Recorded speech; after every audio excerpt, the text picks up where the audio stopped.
This episode of Getting Geeky with Gamer Leaf is powered to you by Logan Chops Reviews. You can find his reviews on YouTube, on his YouTube channel, Logan Chops Reviews. And we also want to give you a shout out. We also want to give a shout out to the Schwartz family, to Eric and his family, Eric Schwartz. Him and his family just welcomed their fourth child. And he's also known as the Mighty Meeple on YouTube, and sometimes he has the mini-meeples on videos as well. So congratulations to the Mighty Meeple for welcoming a new mini-meeple. Bravo, bravo! Anyways, let's get on with the show. So hope we didn't interrupt your show.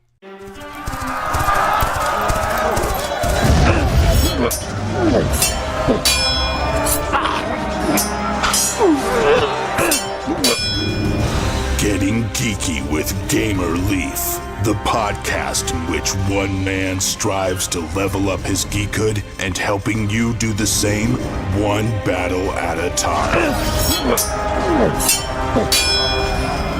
Now, let's get geeky with Gamer Leaf.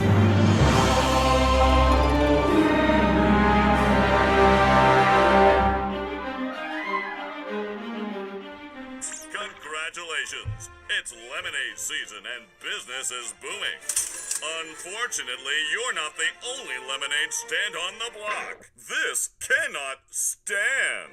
To settle this, you and your rivals have decided to hold a lemonade drinking contest. Drink the most lemonade and you win. But watch out, little Johnny, the neighborhood rascal, has been sneaking around, and you may end up drinking something that's not lemonade. Did that sound familiar to you guys? It didn't to me neither. Well, actually it did, because I was the number one backer on that game. But that's a story of That's Not Lemonade by Matt Fantastic. And tonight we're lucky enough to have on one of the great publishers from that game, Alan, the one and only the Alan Gerding from Tuesday Night Games, the publishing company, as well as the podcast, which I know him best from. Thanks for joining us on Getting Geeky with Gamer Leaf. We really appreciate it, Alan. It's so good to be here, Getting Geeky with Gamer Leaf. Look how the tides have turned. Now I'm on your show. You were on mine before when you submitted a Knave Tonight podcast, or Knave Tonight submission. Woohoo! For sure. Awesome. I'm still a little put out that you didn't play the whole thing. I don't know. Maybe your internet isn't working or something happened with that. But anyways. I did that to upset you. I just did it to really get your goat, as they say. I thought, you know what?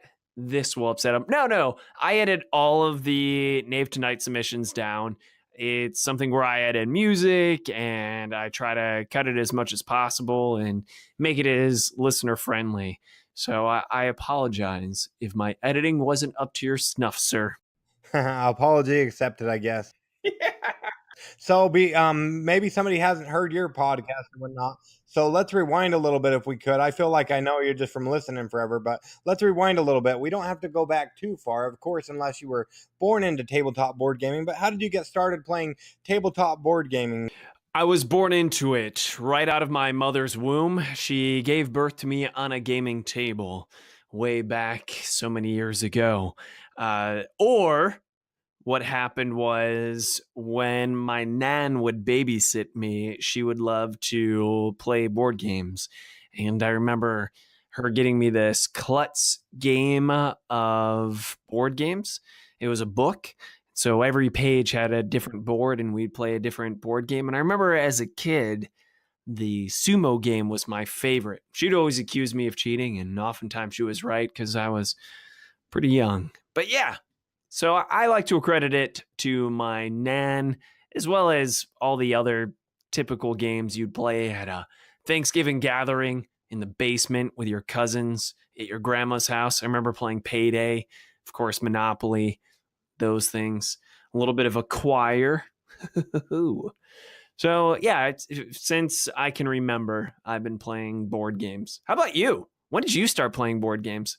Well, yeah, that's a good question. Let's see here. So always played like the classics or whatnot, like Monopoly and stuff and Risk a lot when I was a kid. And then what do you call it? Before I found out what tabletop board gaming is today, I kind of got into collecting Unos with all the different extra abilities or whatnot. Like I don't remember what ones we have, but I know there's like Mario Brothers and they have like special abilities or whatnot. And we have a bunch of those. And then I finally found out what actual tabletop board gaming is because my wife she just started getting games or whatnot. Before we collected books, but then it moved to games and we played Seasons and then like Parade, and then she found a stupid thing called Kickstarter and started backing projects on there. And then not this last holiday season, but the one prior, me and my son sat down. I hate rule books, so we sat down, watched Rodney Smith how to play Blood Rage video, and then I played that with he'll be 10 this year, 10 in about a month or so. Sat down and played Blood Rage with him, and it was like Christmas. And ever since then, I've been going full force, at least with interviewing people. There's not barely enough time to play any games. It's a fascinating story that your wife is actually the one that got you into everything. Let me ask you a question. Do you have the Uno that shoots cards at you? Because I remember there was some crazy Uno version that came with something that required batteries where it actually shoot Uno cards. Do you know which one that is?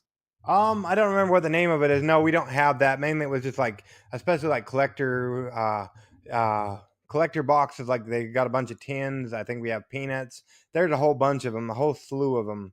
But yeah, we don't have that. I'm looking it up. Uno Attack. That's what it's called. Uno Attack. I just Googled it. Or Uno Blast. What is it? Uno Attack? Uno Rules? I'm looking at this. Uno Attack. Yep, that's it. Comes with a device. Yeah. Crazy. I don't know how to play it. How do you play Uno while cards are shooting at your face? It's ridiculous. I don't know. It sounds pretty difficult. Yeah. Uno. Yeah, I remember I was kind of freaking out when you started to say you were born on a gaming table because I've heard your mom and dad a couple times on the podcast that you have, Tuesday night. What is it called? Tuesday Night Gaming Podcast, or what is it exactly? It's got a bunch of words. Tuesday Night Podcast, all about the stories we make while playing the games we love on, around, and even under the gaming table. Yeah, I'm on there usually with my biz partner, Sean McCoy, because we design 2 Rooms and a Boom together. So we're besties, and we like to hang out, and so we decided to go ahead and start a gaming company, publishing our game 2 Rooms and a Boom, and that's what keeps the lights on, and we are now at game 3. That's Not Lemonade. Yeah, speaking of that, you have a new game on Kickstarter, like you just said. It used to be called You Mad Bro, but you've since changed the name. So what can you tell us about That's Not Lemonade, Alan? It's the simplest press your luck game you'll ever play.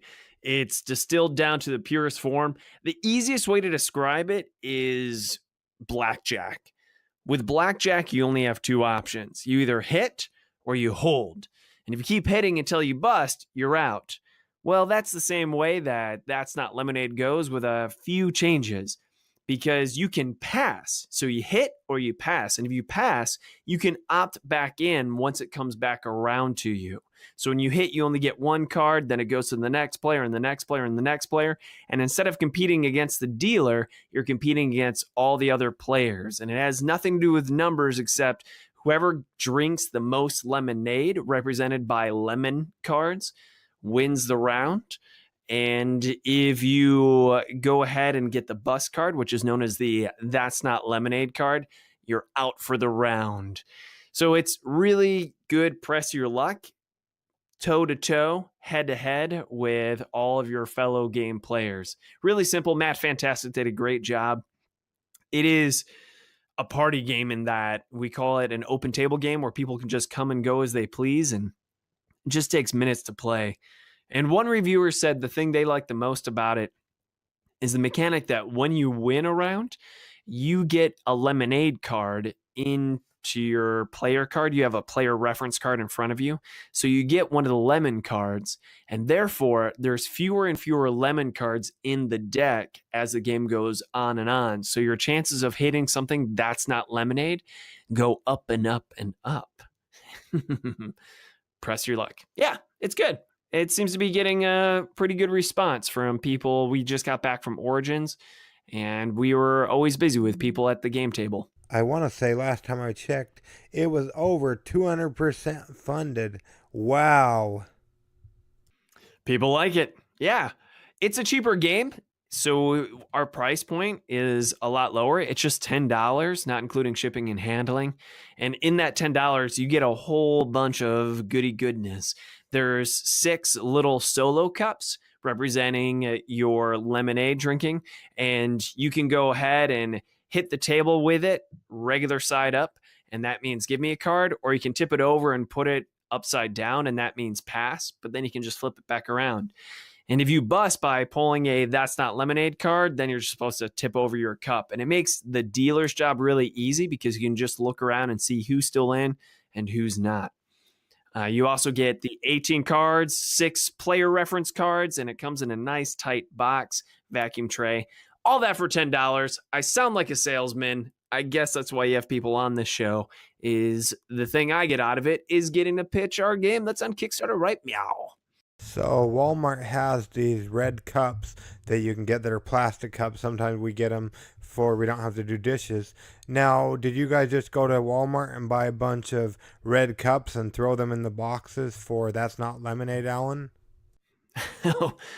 I wish that was the case, but no, we did not. In fact, all of our handling, we have to manufacture overseas. So that happens overseas, and these are exclusive That's Not Lemonade cups made specifically just for the game. But the cups that you get at Walmart, if they are really miniaturized, that would be a good representation. Like I said, the red solo cups. So if you've played, I don't know, what do they call that?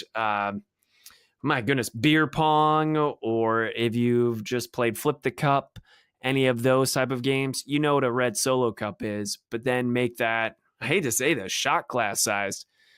In fact, Sean McCoy, the other half of Tuesday Night Games, he's the one who said, this is like a drinking game for kids, but there is no drinking involved, actually.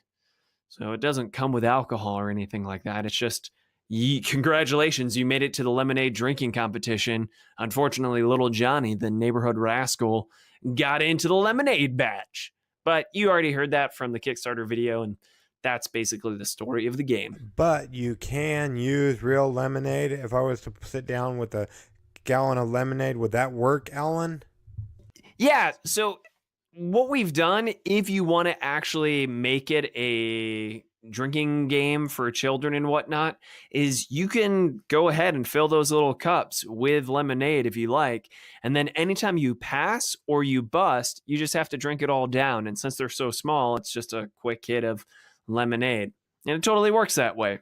Like you said, Alan, you sound like you're selling your game, which of course I guess you are in a sense. Now, per se, somebody thinks you're a little too biased. I guess you are.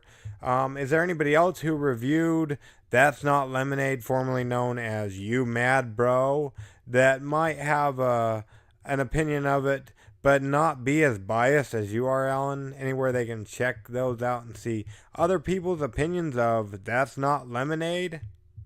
Yeah, no, in fact, the one reviewer I told you about, it wasn't me. If you look at our Kickstarter page, we've had plenty of individuals review it. I should say preview it, since they got the preview game edition.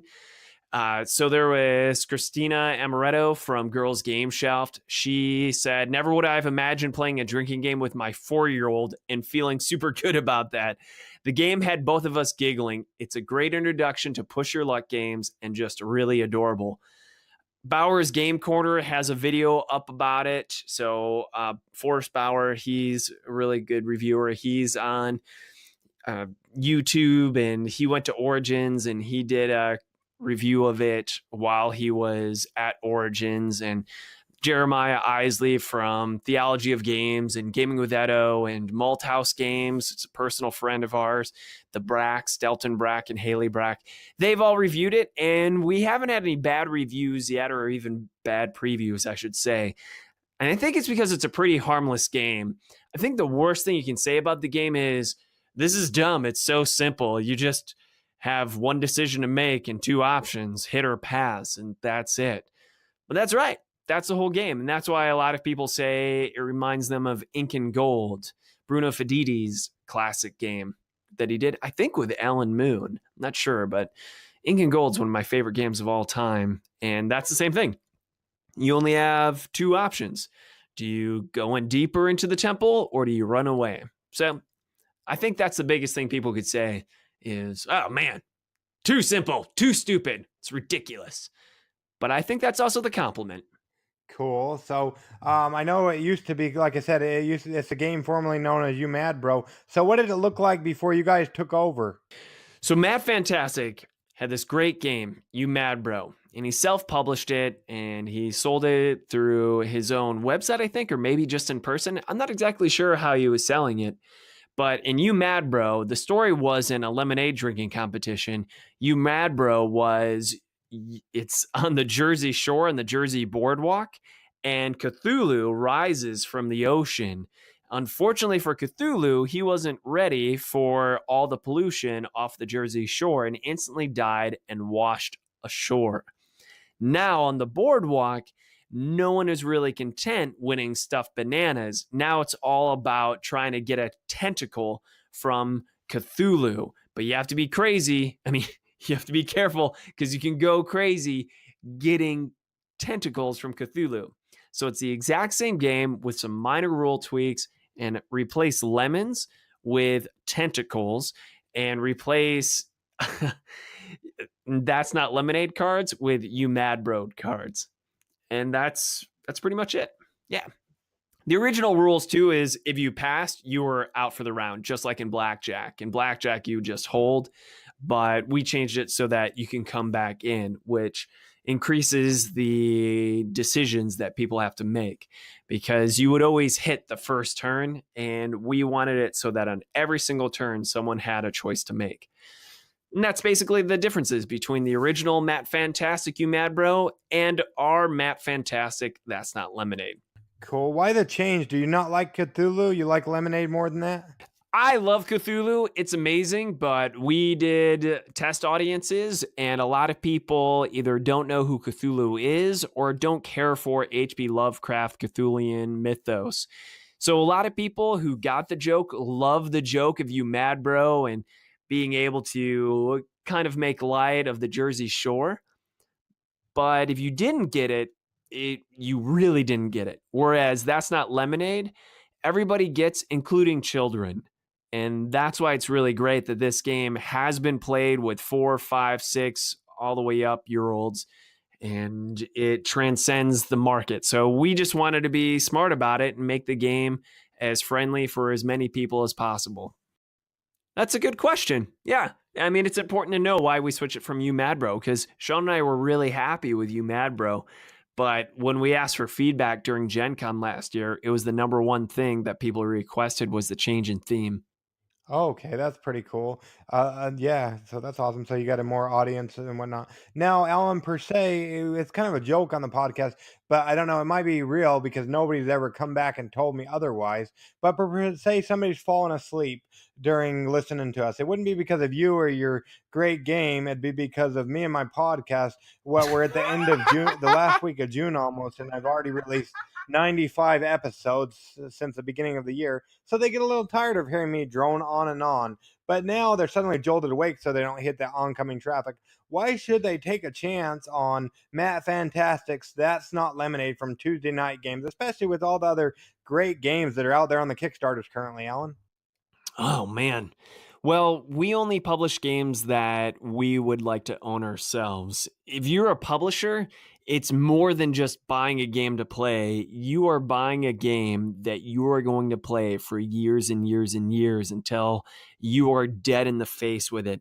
Because keep in mind, we have to go to so many conventions every year, and we have to showcase every game that we make.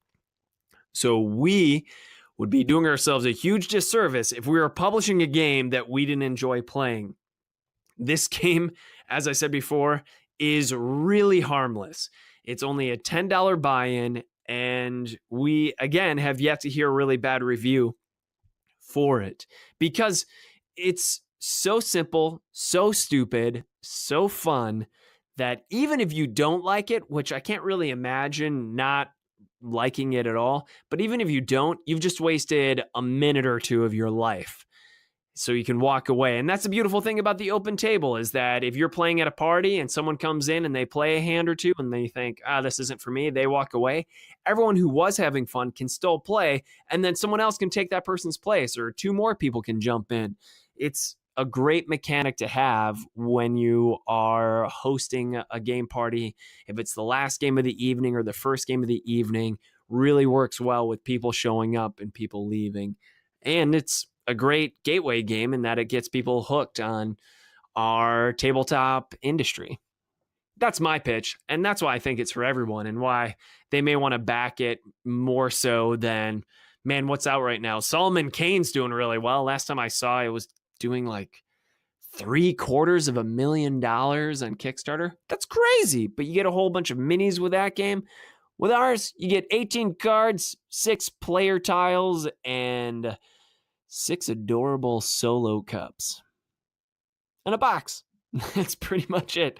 So I think it's just an investment. And if you think of fun as an investment of your dollars and time, I can pretty much guarantee that That's Not Lemonade will be the best investment of time and money proportionately. Because let's suppose you spend those hundreds of dollars on a miniature game and you play it for an hour, 2 hours, 3 hours. You play the game for 5 hours and you spent hundreds of dollars. Let's do the math, make it proportionate. And you spent $10 on our game and you end up playing it for 30 minutes, an hour, and it keeps on hitting the table again and again. You're probably going to have a lot more bang for your buck with That's Not Lemonade. That's my opinion, but I'm totally biased, as you already pointed out. And you're only giving the post office like $6 if you live in the States. I don't know what it is outside of the States. Outside of the States, it's more because that's what shipping does. For instance, I think if you're in, Australia, it's just as much for the game and shipping as it is for the game. So that's pretty rough that you'd have to pay double. But we're trying our best to make it as affordable as possible. And we have a lot of what we do as far as how we run our Kickstarter. We should really thank Jamie Stagmeyer because he's done the work and shown these are the best shipping rates. And he's constantly updating his page on where the best places are to go and how you can set up, how you can be EU friendly with your shipping. So we've done all that and we're trying our best to make the prices as affordable as possible. The other thing we're trying to do is that you can buy multiple copies of not just That's Not Lemonade, but our other games as well through Kickstarter. So that when you buy the game, if you add in a whole bunch of other games, the shipping isn't as brutal. The reason it feels so brutal for a $10 game is because you're spending so much money in shipping for a very inexpensive game. Well, realistically, you'd be spending that much money with a bigger game too. So if you add in a whole bunch of other games, World Championship Russian Roulette was our second game, Two Rooms and a Boom, our first game, Necrobumicon, etc., you'd get those for cheaper amount of shipping per unit, if that makes sense. It's all about ratios, numbers, math, But yeah. Well, there you go. So if that's too much for you to pay shipping, you might as well go ahead and pick up Tuesday night's other games. Now, I know you've listened to a couple of the podcasts, Alan, so the next portion of the podcast, as you might know, is Adventures in Application Acquisition, where we talk about an app, be it for your cell phone, your tablet, your computer, or your video games. It doesn't even necessarily have to be dealing with tabletop board games or Lemonade for that matter. But is there an app you use a lot of that we can talk about for a minute, Alan? Yeah, I play Ascension all the time. I'm addicted to it. So Ascension, deck building game, originally by Gary Games, but they changed their name to Stoneblade Games. And that's pretty much their flagship game. And the app is by Playdeck. I love Ascension so much, and they update it probably at least once a year with expansions. And one of the things that I love doing is breaking the game, because I've been playing it for so many years now that if I put all the expansions together, It's something like 1,300 cards. And there's some cards, even combination, if you're able to get them and play them, you can make your turn last forever. And I've tried to do it to the point where the game actually crashes because I own too many cards. There's only 6 save slots. And right now I've broken the game 4 times. So I just have to break it 2 more times, wrecking 2 of those save slots. And then I'll be satisfied that, man, I thoroughly got every little ounce of Ascension out of that app download. There you go. And I want to say, because somebody else talked a little bit about it, I want to say there's a cost involved with the app. Yeah, you got to pay for the expansions, and it's the Steam summer sale right now, so I'm pretty sure Ascension is on sale as we're recording at the moment for the next few weeks. So if you wanted to get in, now's the good time to get in when it's on sale. What about you? Do you play deck building games? You have a favorite deck building game of your own? Yeah, it's been a while, but I really like Star Realms and then also Cthulhu Realms. But my wife and kids, they don't really care for the, what do you call it, the iconography. So it gets hard for somebody to play that with me. Oh, wow. Good choices, by the way. Star Realms is incredible. It's basically the exact same thing as Ascension, except instead of earning points, you're just taking away someone's health head to head. It's one of my favorite 2-player games for sure. And you can bring Star Realms wherever you go in a simple tuck box. So I second Star Realms, and they have the app for Star Realms. Have you played the app for Star Realms? Yes, my wife, but we actually bought all the expansions a while back ago. I just got to figure out what our blasted password is so I can get on there and play against people. Curses. Great game. Are you on that app too? Yeah, I own that app. I owned if it's a deck builder, I'm pretty interested. I'm a sucker for deck builders, but the one that I've been playing the most is Ascension. I use that game to propose to my wife because she loves it so much. So we would play with each other, and when she was just my girlfriend, went ahead, contacted the team at Stoneblade Games and said, "May I propose?" And they said they'd love to. So if you Google an Ascension proposal or look at Father Geek, you'll see that I have a YouTube video up of me proposing to what is now my partner for life. There you go. That's awesome. And we'll go ahead and leave links in the show notes so everybody can go ahead and check that out and different things. So, Mina, I know we don't want to keep you all night, Alan, but Mina's coming there to your hometown. I want to say, listen to the podcast for so long. Mina's coming there to Ohio to stalk you in person. How would people go about keeping up with you or Tuesday Night Games and what you guys have going on? The easiest way to do it is you can follow us on Twitter at PlayTKG, or just go to our website and see everything we have. That's tuesdayknightgames.com.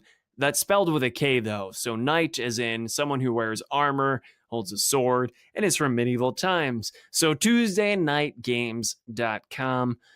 You can also find me on the tweets, on Facebook. I'm Alan Gerding, ALANGER, ding. That's DING. Awesome. What about you, sir? How do we find you? Yeah, where can you find me? Well, we're at our website is gamerleafgo.com, kind of like Pokemon Go, but it's really Gamerleaf Go. And then also we're on the Facebooks and on the tweets. Under pretty much you can search Getting Geeky with Gamerleaf, and we should pop up somewhere or another. Hey, before we go, I have some questions for you. Are you ready to flip the mic and answer some questions I have for you? Yes, sir. All right. So where'd you come up with Gamer Leaf? Where's that from? Where is it from? I don't even know. Our last name is Leafty, so that's where the leaf came from. And you're a gamer, so there you go, Gamer Leaf. There you go, and very ungeeky and stuff, and getting into it. So that's where the Getting Geeky came with. Getting Geeky with. Gotcha. Getting Geeky with. Now, if I were to meet you in person at a convention or something like that, or any of your listeners and fans find you, how should they address you? Should they say, "Hey, it's Gamer Leaf"? Or should they say, "It's what would you like them to call you?"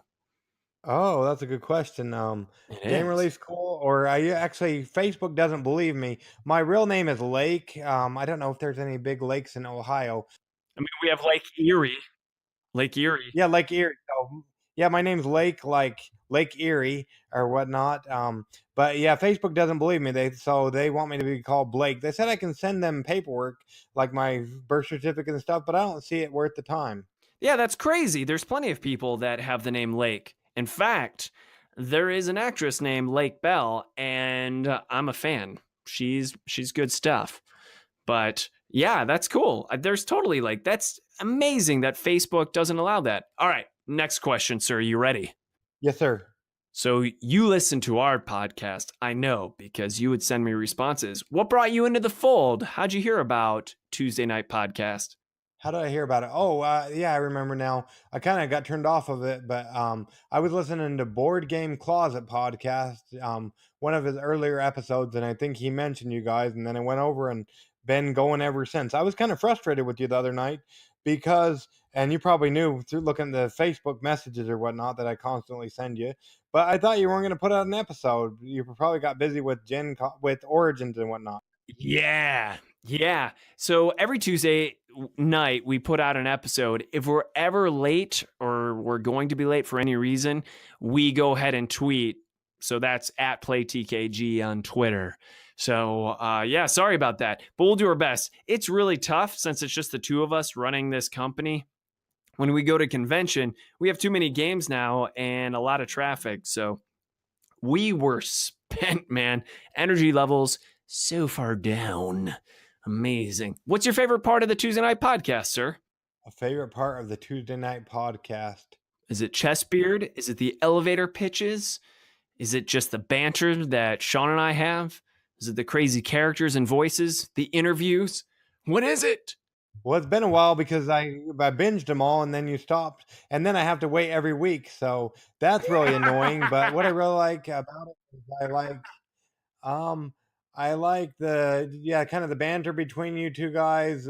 Usually you throw something funny out there in the front of the video of the front of the podcast. Oh, the little beginning Easter egg, the stinger, if you will. Yeah.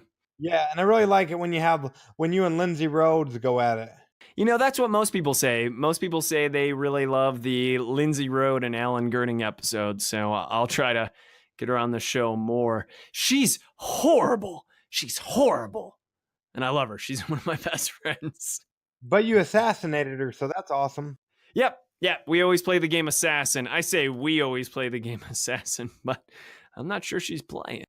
It doesn't seem like it. So every time we meet in person, at a con, we try to sneak up and fake slit each other's throat as we assassinate one another. But she's not doing too well. I've got her beat. There's a movie out right now called Tag, and someone told me that we remind them of that movie because they take the game Tag very seriously, whereas we take Assassin very seriously. Yeah, but it sounds like you got kind of dirty with Stephen Avery. I don't know if that's cheating or not. Oh, that's the lowest I've probably went is involving another person. But in my defense, one thing I didn't mention was that she always involves other people. So now she has an entourage of bodyguards that have to look out for her. So I have to weasel my way through the bodyguards in order to get to her. So this show, I had Stephen Avery come up and give her a hug. And while he was hugging her, that's when I was able to sneak up behind her and slit her throat. Now, she needs to learn a little lesson because when I'm at the con and before one of us has been assassinated, if someone asks for a hug, I always do a safety look around and sometimes deny people the hugs because I'm very wary of where she may jump out from. Anyway, yeah, it's a good time. Thanks for answering my questions, man. I was so curious because you're always sending notes about each episode, and I love it. I love the little feedback that you provide. It's great. Your responses and reactions are brilliant. Awesome. Yeah. Do you want me to? I was thinking about that. It would depend on if there's time available. But like if I went back and listened, I don't know. I was thinking of like something about retro or retro rewind with Game Relief or something. Like even if it was just a minute clip, I could go back and start listening to them. But I want to know if. All you'd have to do, anyone can send anything our way because a big thing about the show is the stories we make while playing the games we love. So if someone is telling us a story that has anything to do with the podcast, we go for we call our listeners knaves, as you know, and then we knight them. In fact, you are Sir Gamer Leaf. So anyone can do the same, and you can also resubmit. So you can either send a story or just send those comments, and I'll do my best, edit them up, and put it on when it's appropriate. We actually have a big backlog, and I feel bad because I'm trying to catch up. So our episodes are only 20 minutes, and that's a big complaint, is that people want our episodes to be longer, but we don't have that much time because I have a full-time job as well as a publisher, so it's really tough to get it all done. So we keep it at 20 minutes, and a lot of people compliment the 20 to 40-minute mark because it's just the right amount for a commute to work, is what a lot of people have told us. And my idea is it's better to give someone a little bit and keep them coming back wanting more than give them too much and getting sick of it. Like the whole pancake thing. You ever eat pancakes and then realize you ate too many pancakes and now you don't want pancakes anymore? There you go. No, I haven't, but yeah, I understand. Thank goodness for Delton Breck. Isn't he helping a little bit? So you that cuts down a little bit? Sir Delton is. He is. He's helped out a lot. Yeah, absolutely. The issue, though, is that I have to make sure I get them to him in time. And sometimes we don't even record until Sunday or Monday when we release on a Tuesday. And Delton's only available on the weekend. So I have to make sure we record before that. But yeah, Delton is an indisposable asset. And he does his own podcast as well, Malt House Games. So it's really cool. Awesome. Yeah, so I don't want to keep you all night, but we really appreciate you coming on Getting Geeky with Game Relief with us tonight, Alan Gerding. What? What did you say? I'm sorry, you cut out for a second. Oh, sorry. Yeah, we don't want to keep you all night, but we really appreciate you coming on Getting Geeky with Game Relief with us tonight. No, I appreciate being on here. It's always great to talk to you, man. It's been a good time. Thank you so much. Yeah, I got to get to bed because we have a big time difference. You're all the way in the West Coast. I'm on the East Coast-ish. Ohio, Cleveland, baby. But, yeah, I got to get to bed, man.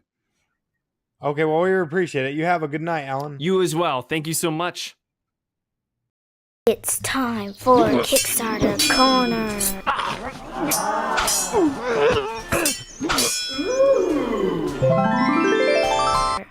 To begin now. Like I said, it's Kickstarter Corner. We're going to be telling you some games that just came out or a while ago. Edition 5th for Karsula Naga Okay. Dark Naga Karsa for 5th edition. I did it backwards. Yeah, so Dark Naga Carcosa for 5th edition. A non-linear A non-linear adventure.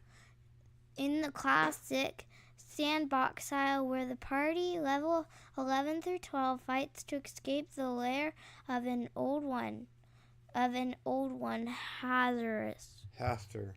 And They have 8 days to go. They end on July 1st. yeah, so at the time of this recording, they only had 8 days to go. So check out this one if you're into role-playing games. Next, we've got... Last One In, a zombie-themed card game. Last One In is a 2 to 4 player zombie-themed card game where players race to save civilians or flood their opponents' towns with zombies.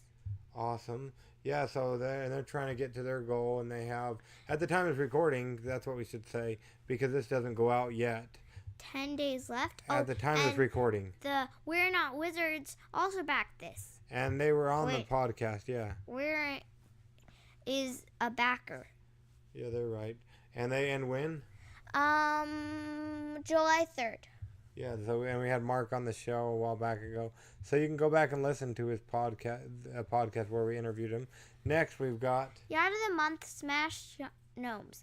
The gnome smashing, garden sabotaging game of wits, flowers, and fun for the whole family. Did I mention gnome smashing?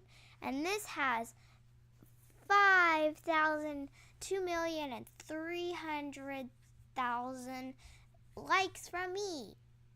Well, initially it had 5,000 leaves when she gave it on the episode where we reviewed this game on Family Fun Day Friday a while back ago. Yeah, well, I changed it to a higher expectation. Yeah, so it's been changed to a higher expectation, I guess. So you should definitely check out this game. They got 2 weeks at the time of recording. They're ending on Saturday. The 7th of July. Oh, and just so you know, I wouldn't tell you this, but buy it because I like it. There you go. Like it. You have the endorsement of Princess Leaf. So if you want to check out that. Next, we've got Dragon Scale Fantasy RPG role-playing game by James M. Ward and Stevenson. just regular Stephen will work. A. Lee. A new fantasy RPG based on James M. Ward's card system. Explore the Chromatic kingdoms, the city of Concord, and the Great Rift Canyon. And they're going through July 9th, so on Friday of July. or Monday, depending on what your calendar looks like. Because mine's saying Monday and not Friday. And Princess Leaf's, it says it's a Friday, so it depends on what you It's think. a Friday in Japan. Interesting. I would check your calendar. You don't want to be mistaken. And then we've got The Forgotten Dungeon Mega Adventure AD&D D&D 5EDS 77W. The Forgotten Dungeon is an old-school adventure that incorporates legendary artists from the days of TSR. ADSD D&D 5E77W DSRPG game. yeah, so definitely check this one out. They're going for a long time, aren't they, Princess Leaf? Yeah, they're going till July the 30th. So at the end of July, or almost at the end of July. P.S. It's old school, so if you like old things, then buy it, back it. I guess you heard it here first on Getting Geeky with Gamer Life. If you like old school, check out that last one. And then we've got Lunar 5. 5 what? 5,000. A board game where players build and race in a personalized spaceship. When the dice hit the table, will you be the witness circle? Don't hit the table, dice! Wait, why can't the dice at the table? Because you don't want to ruin your table or your mom and dad might get mad. That's why they have dice towers, isn't it? You can watch the dice tower, I guess. Well, they have a show. I'm talking about actual dice towers. I Let's guess see you here. can make dice tower now. Yeah, Because pretty much. Gamer Leaf said, make dice towers. If Yeah. you're my age, just don't make anything with dice. I guess Princess Leaf doesn't like dice. That's why you should check out the one that's powered by cards. But this other one seems cool as well. But we have dice trays. They made a dice tray for Too Many Bones, which we need to get back to sometime. We actually need to make a flower out of dice. Awesome. Let's see here. So, if you're me or if you're like me, then grow your own yard. Garden of the month. Garden of the month. There you go. So, yeah, you heard it here first on Getting Geeky with Gamer Leaf, the game that Princess Leaf would back. So that's awesome. We're out of here because I have a rash and I need to take a bath. So stay geeky, get geeky, and bring others into the geek fold. Gamer Leaf and Princess Leaf out. Bye.